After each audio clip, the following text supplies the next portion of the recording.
દેશભરમાં ઉત્સાહપૂર્વક ગુરુ પૂર્ણિમા ઉજવાઈ રહી છે ત્યારે વહેલી સવારોથી વિવિધ મંદિરોમાં ભક્તોની ભીડ પણ જામી છે। મંદિરોમાં દર્શન કરી અને મહંતના આશીર્વાદ મેળવ્યા। જગન્નાથજી મંદિરમાં પણ ભક્તોની ભારે ભીડ જોવા મળી રહી છે। ગુરુ પૂર્ણિમા નિમિત્તે દિલીપદાસજી મહારાજે આશીર્વાદ આપ્યા। ગુજરાત સહિત દેશભરમાં આજે ગુરુ પૂર્ણિમાના મહોત્સવની દિવસની ઉજવણી થઈ રહી છે ત્યારે અમદાવાદ સહિત રાજ્યભરમાં આજે ભક્તજનો મંદિરમાં ભગવાનના દર્શન કરી રહ્યા છે। સાથે સાથે મંદિરના મહંત હોય મહારાજ હોય એમના પણ આશીર્વાદ મેળવી રહ્યા છે। અમદાવાદના વિશ્વ પ્રસિદ્ધ જગન્નાથજી મંદિરે આપ જોઈ રહ્યા છો જગતગુરુ દિલીપદાસજી મહારાજના આશીર્વાદ મેળવી રહ્યા છે। પહેલા મંદિરે આવતાની સાથે ભગવાન જગન્નાથજીના દર્શન કર્યા બાદ આપ જોઈ રહ્યા છો કે જ્યારે દિલીપદાસજી મહારાજ પોતાના ગાદીએ બિરાજમાન થયા છે ત્યારે ભક્તજનોને તેઓ આશીર્વાદ આપી રહ્યા છે। ભક્તજનો પણ જે માનતા હોય અથવા તો જેમને દિલીપદાસજી મહારાજને ગુરુ માન્યા છે તેઓ અહીંયા આવી રહ્યા છે અને આશીર્વાદ મેળવી રહ્યા છે। દિલીપદાસજી, સૌથી પહેલાં ગુરુ પૂર્ણિમાના પર્વની શુભકામનાઓ। આપ આવ્યા ત્યારથી જ સવારથી ભક્તજનો અથવા તો આપને ગુરુ માનતા લોકો આપની રાહ જોઈ રહ્યા હતા।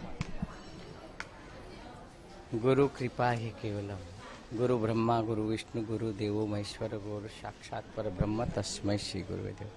आज गुरु पूर्णिमाના મહોત્સવના પાવન અવસર પર જગન્નાથજી મંદિરમાં પણ અમારા ગુરુ ગાદીની પરંપરા રહેલી છે।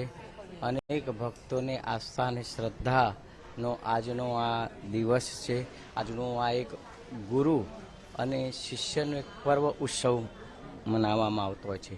તો આવા ગુરુ પૂર્ણિમાના પાવન અવસર પર સૌ ભક્તજનોને ભગવાન જગન્નાથજીના ગુરુજનોના ખૂબ આશીર્વાદ રહે અને એમ કહેવાય છે કે અંધકારમાંથી ઉજાસ તરફ લઈ જવાનું કામ ગુરુનું છે અને ખૂબ ભક્તોના માનવ જીવન એમનું કૃતાર્થ થાય એવી મંગલ કામનાને પ્રાર્થના કરીએ છીએ।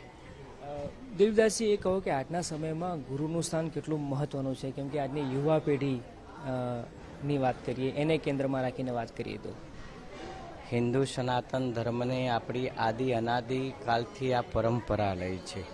નવી જનરેશન આમ તેમ ભટકાઈ જતી હોય છે એટલે જે પોતાના મા બાપને છે સૌથી મોટું સંસ્કાર એ મોટું સિંચન છે અને ગુરુ કૃપાહી કહેવાય ગુરુના આશીર્વાદ।